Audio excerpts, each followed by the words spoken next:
Madame, Monsieur, bonjour. Dimanche 19 juin 2016, les papas du monde entier sont à l'honneur. C'est la fête des pères. Pour marquer le coup, la ministre de la Femme, de la Famille et de la Protection de l'Enfant a visité plusieurs autorités, dont le Premier ministre Daniel Kablan-Duncan.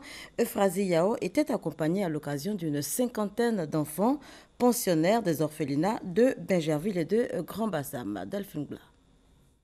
Visite surprise de la ministre de la Femme, de la Famille et de la Protection de l'Enfant, Euphrasie Yao, accompagnée d'une cinquantaine d'enfants de l'orphelinat des filles de Grand-Bassam et de celui des garçons de Bingerville à la primature, dans des structures d'information et dans des ministères. Première étape, la primature, où tout ce beau monde est venu souhaiter une bonne fête des pères au Premier ministre Daniel Kablan-Duncan et à travers lui à tous les papas du gouvernement et ceux de la Côte d'Ivoire. Honoré, Daniel Kablan-Duncan n'est pas resté indifférent à cette marque de considération. Je voudrais dire, Madame la ministre, c'est une excellente initiative de reprise. C'est une grande joie d'être avec vous et avec les enfants. Le président de la République compte sur les enfants. Quand on parle de la Côte d'Ivoire de 2020, quand on parle de la Côte d'Ivoire du futur, c'est pour eux en fait. Et tous nous travaillons. Avant la primature, Euphrasie Yao et ses enfants ont tour à tour rendu visite à plusieurs ministres, dont Anzoumana Moutaye et Téné Birahima Ouattara, pour célébrer les pères qu'ils sont. J'avoue que Mme Euphrasie vient de nous surprendre. Comme vous savez, dimanche, c'est la fête des pères. En général, ces genres de fêtes-là, on le fait simplement. Et vraiment, c'est de l'innovation. Et c'est en même temps émouvant. Je suis très ému. À l'endroit des enfants, je voudrais donc leur souhaiter un plein épanouissement. Les remercier donc d'avoir fait le déplacement jusqu'ici pour venir nous saluer. Donc tout ce qu'on peut leur souhaiter, c'est vraiment un plein épanouissement. Les structures d'information telles que la RTI et Fraternité Matin n'ont pas été oubliées. Leurs responsables ont eux aussi eu droit à leur bonne fête, papa. À leur tour, toutes ces autorités ont remis des enveloppes d'un montant de plus de 6 500 000 francs CFA aux responsables des orphelinats pour continuer leurs actions en faveur des tout-petits. Cette tournée de célébration de la fête des pères a pris fin au quartier Gbagba à Bingerville, où la ministre est allée les mains chargées de vivres et de non-vivres à la rencontre de plusieurs familles démunies. Les papas sont donc à l'honneur ce dimanche. C'est aussi la journée mondiale de lutte contre la drépanocytose. La drépanocytose, c'est cette maladie héréditaire du sang qui touche particulièrement les populations originaires d'Afrique. La fondation LIA, à l'occasion de cette célébration, a donc tenu à témoigner son soutien aux enfants victimes de Côte d'Ivoire. Cela s'est traduit par un don d'importants lots de médicaments. On fait le point avec Pargassoro Koné. Service hématologie du centre hospitalier et universitaire de Yopougon. Dans cette salle d'éveil et d'encadrement, des enfants sont assis sur une natte. Atteints de la drépanocytose, ils sont suivis et pris en charge par des éducateurs préscolaires. Quand ils sont hospitalisés, ils sont exposés aux douleurs de la crise de la drépanocytose et ils sont coupés de leur monde, c'est-à-dire leur environnement, avec les enfants dans leur quartier, avec leur monde familial. Et ici, nous vraiment prêtons à les aider. Nous leur apportons ce cadre-là à l'hôpital, qu'ils ne se sentent vraiment pas seuls. Non loin de là, le petit Morel, âgé de 4 ans, souffre également de la drépanocytose. Alité depuis quelques jours, il vient de piquer sa crise. Sa mère est inquiète. Il ne marche plus, il ne parle plus. Il a perdu connaissance. Jusqu'à présent, nous sommes encore dessus. Mon rêve, là, c'est de voir mon enfant jouer un jour avec ses amis, plus même aller à l'école. Préoccupé par la santé de ses enfants malades de la drépanocytose, la fondation LIA, Vivre avec la drépanocytose, et l'international footballeur ivoirien Wilfried Bony leur ont rendu visite les mains chargées. Médicaments de soins, t-shirts et gadgets ont été offerts à ces enfants malades. Du jour au lendemain, on peut vous annoncer que vous êtes drépanocytaire. C'est pas facile. Je pense que c'est très important de se faire dépister, de connaître son statut. Notre objectif final, c'est d'avoir un centre spécialisé dédié uniquement à la drépanocytose, où les médecins hématologues pourraient faire de la recherche spécifique sur cette maladie. Selon les responsables du service hématologie, environ 8000 enfants enregistrés au CHU de Yopougon souffrent de la drépanocytose, une maladie génétique de l'hémoglobine qui se manifeste manifestent par une anémie et des crises douloureuses causées par une mauvaise circulation du sang et un manque d'oxygénation des tissus, surtout les os. La santé, c'est la vie. On parle encore santé dans cet autre reportage. 300 malades atteints de malformations pris en charge gratuitement dans la commune de Port-Bouët. L'opération dénommée Compassion pour la Côte d'Ivoire est une œuvre de l'ONG PAMSI, mission d'aide pentecôtiste de Côte d'Ivoire. On fait le point avec Herman Niamia. Après les phases 1, 2 et 3, l'ONG PAMSI, mission d'aide pentecôtiste en Côte d'Ivoire, remet le couvert. Ici, dans la commune de Port-Bouët, le Dr King et son équipe sont venus apporter la bonne nouvelle.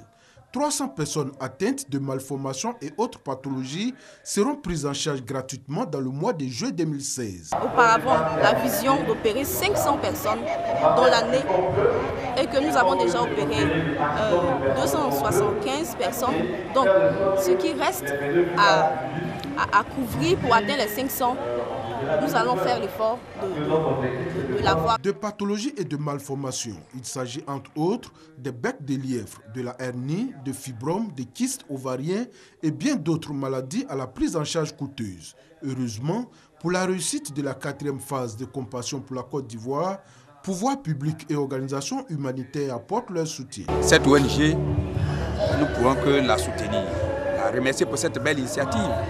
Parce que bon nombre de nos populations qui présentent cette malformation des becs de lièvre, des tumeurs par-ci par-là, n'ont pas vraiment ces moyens d'aller se faire opérer. D'où, parfois dans la population, dans leur famille, font l'objet de rejet. Notre raison de vivre, c'est de nous mettre au service des plus déshérités. Nous avons mission dans la cité où nous sommes de rechercher les moyens pour aider les plus démunis. Des soutiens de taille qui seraient plus opérationnels sur tout le monde apportent sa contribution. C'est pourquoi les initiateurs en ont appelé à la mobilisation populaire autour de cette 4e phase d'opération gratuite. Une opération qui va se tenir au mois de juillet, mais dont les consultations démarrent le 25 juin 2016. Emploi jeune, l'édition 2016 du programme de stage pré-emploi est lancée. Cette année, ce sont 4200 jeunes diplômés qui ont été sélectionnés pour se familiariser au monde de l'entreprise et faire valoir leurs connaissances et leurs compétences. Le ministre Sidi Touré a situé les enjeux de ce programme. Serge Collier. Des stages pré-emploi pouvant déboucher sur l'embauche pour 4200 jeunes diplômés. Le programme est piloté par l'agence Emploi Jeune. Le ministre de la Promotion de la Jeunesse, de l'Emploi Jeune et du Service civique, qui lui-même a bénéficié de cette initiative gouvernementale il y a quelques années, a exhorté les jeunes bénéficiaires à se l'approprier. Jeune étudiant, j'ai eu le privilège de participer à un programme qu'on appelait le programme d'aide à l'embauche, qui avait été initié en son temps par le Premier ministre Alassane Ouattara. Et donc aujourd'hui, nous sommes venus offrir cette opportunité dans le lancement de cette édition 2016 avec l'espoir que beaucoup de jeunes Ivoiriens puissent en bénéficier, qu'ils aillent s'inscrire sur le site de l'agence Emploi Jeune, www.emploijeune.ci, où il y a de réelles opportunités pour leur insertion en Côte d'Ivoire. L'édition 2016 de cette opération dénommée Programme d'aide à l'embauche a été lancée dans les locaux d'une entreprise de la place qui a précédemment accueilli 50 stagiaires, dont 18 sont passés à ce jour en contrat à durée indéterminée. J'ai été retenu pour un stage. Et tout au long du stage, j'ai également profité de m'inscrire sur le site de Emploi Jeune. Aujourd'hui, je suis employé à Carrefour, à Sephora-Retail. 4900 jeunes diplômés ont déjà bénéficié du programme de stage pré-emploi. Plusieurs entreprises sont partenaires du ministère de la Promotion de la Jeunesse, de l'Emploi et du Service civique dans le cadre de ce programme. Abidjan a accueilli le 15 et 16 juin dernier un colloque sous-régional en vue de renforcer le dispositif de protection des artistes. 22 pays d'Afrique participaient à cette rencontre organisée par l'OMP, l'Organisation mondiale de la propriété intellectuelle. Plusieurs propositions ont sanctionné cette rencontre, c'est ce que nous dit Serge Collier. Les maisons de droit d'auteur des pays francophones d'Afrique s'organisent pour une meilleure gestion et une protection plus accrue des droits de propriété littéraire et artistique. Au terme de 2 jours de travaux, les directeurs d'office de droit d'auteur de 22 pays d'Afrique francophone ont arrêté plusieurs résolutions. Parmi les plus essentielles, on peut citer la nécessité d'éclairer les États sur l'importance des droits des artistes en tant qu'outil au service du développement. Qu'il s'agisse de la lutte contre la contrefaçon, connue sous le nom de piratage des œuvres artistiques et littéraires, qu'il s'agisse même de la gestion de la copie privée, vous savez que c'est une source importante de revenus qui échappent aux titulaires de droit. Nous avons surtout partagé les expériences de chaque des bureaux, les uns avec les autres, pour savoir quelles étaient les meilleures pratiques, et surtout nous avons pris des recommandations pour faire en sorte d'être au fait de ce qui se fait, au fait de la protection toujours plus efficace des droits des titulaires qui sont nos membres. L'OMP, l'Organisation mondiale de la protection intellectuelle, invite les dirigeants africains à ratifier les traités et actes internationaux afin d'assurer la promotion et la protection des droits de propriété littéraire et artistique. Les participants se sont unanimement engagés à renforcer la lutte sous-régionale contre la violation des droits des artistes.